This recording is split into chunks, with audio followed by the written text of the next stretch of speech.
বিএনপির ভারপ্রাপ্ত চেয়ারম্যান তারেক রহমানকে বরণে প্রস্তুত সারা দেশের লাখ লাখ নেতাকর্মী। এ যেন প্রিয় নেতাকে কাছে থেকে একবার দেখার দীর্ঘ অপেক্ষার অবসান। নেতাকর্মীরা বলছেন, আগামী 25 তারিখ তাদের কাছে ঈদের আনন্দের মতো। দেশবাসীর প্রত্যাশা, তার স্বদেশ প্রত্যাবর্তনের মাধ্যমে স্থিতিশীলতা, গণতন্ত্র, উন্নয়ন ও আইনের শাসনের নতুন যুগে প্রবেশ করবে বাংলাদেশ। বিস্তারিত থাকছে নেক্সট রিপোর্টে। তারেক রহমান কি আসবেন? আসতে পারবেন?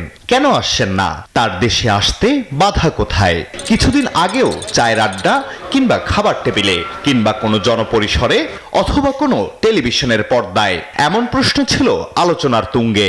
দেশবাসীর কাছে তো একটাই বলবো, অবশেষে সব ষড়যন্ত্রের অবসান ঘটিয়ে প্রায় 18 বছর নির্বাসিত জীবন শেষে নিরপরাধ ব্যক্তি হিসেবেই দেশে ফিরছেন তারেক রহমান।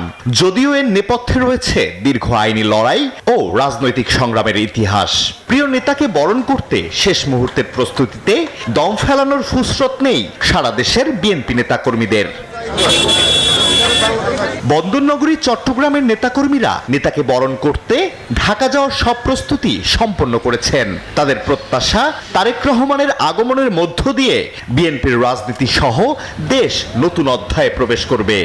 17 বছর যে স্বৈরাচার সরকার ওনাকে যে অত্যাচার নির্যাতন, ওনাকে যেন বাংলাদেশে আসতে না পারে, ওনার বক্তব্য ব্যান করে দিয়েছেন।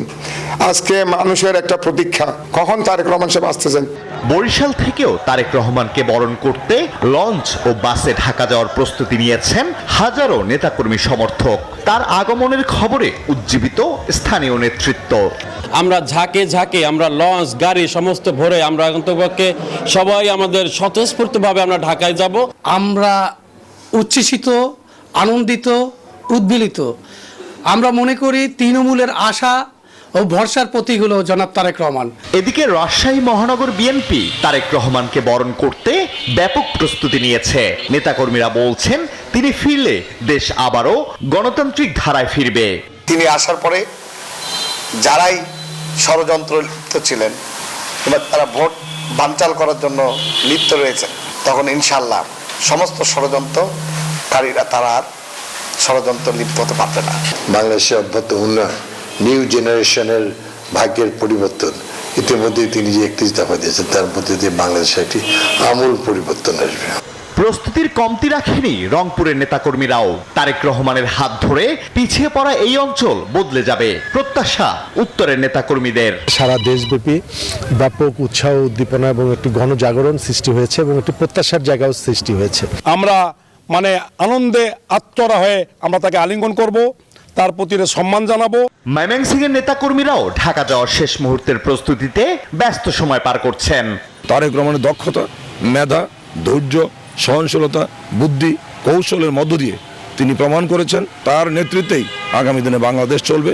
ভারপ্রাপ্ত চেয়ারম্যানের স্বদেশ প্রত্যাবর্তনে এরই মধ্যে সব ধরনের প্রস্তুতি শেষ করেছেন সিলেট বিভাগের নেতাকর্মীরা। তার প্রত্যাবর্তনে 31 দফা বাস্তবায়ন হবে, ফিরবে গণতন্ত্র, এমনটাই প্রত্যাশা নেতাকর্মীদের। বাংলাদেশের মানুষ অধীর আগ্রহে সেই মাহেন্দ্র খনটি উপভোগ করার জন্য, ইতিহাসের সাক্ষী হওয়ার জন্য ইতিমধ্যে ঢাকা অভিমুখে রওনা দিয়েছে। শুধু বিএনপি নেতাকর্মীরাই নয়, সারা দেশের সব শ্রেণী পেশার মানুষ তারেক রহমানের স্বদেশ প্রত্যাবর্তনের অপেক্ষায়।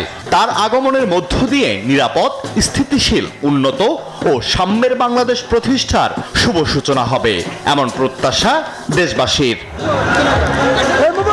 আলহাদি খান, নিউজ 24।